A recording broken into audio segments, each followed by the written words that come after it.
Solve this Bitcoin puzzle.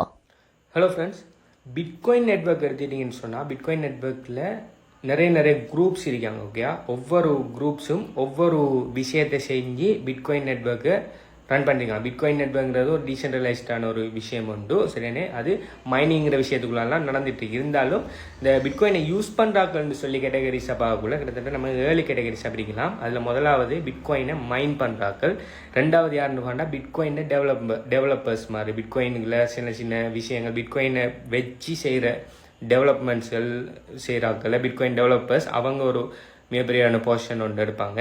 அதே மாதிரி பிட்காயினில் invest பண்ணி வச்சுக்கிறார்கள். ஓகே, ஸோ அவங்க ப்ராஃபிட்டுக்காக பிட்காயினை இன்வெஸ்ட் பண்ணி வச்சுக்கிறார்கள்.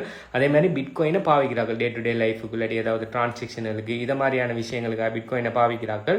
அதே மாதிரி பிட்காயின் ஹோல்டர்ஸ், இப்போ பிட்காயின் ஹோல்டர்ஸுக்கு இன்வெஸ்டர்ஸுக்கு வித்தியாசம் என்னன்னு சொன்னால், பிட்காயின் இன்வெஸ்டர்ஸ் அவங்க ப்ராஃபிட் வந்தால் அதை விற்றுட்டு ப்ராஃபிட் எடுத்துருவாங்க. ஆனால் ஹோல்டர்ஸை பார்த்தீங்கன்னு சொன்னால் அவங்க என்ன நடந்தாலும் மேக்ஸிமம் அதை ஹோல்ட் பண்ண தான் பார்ப்பாங்க.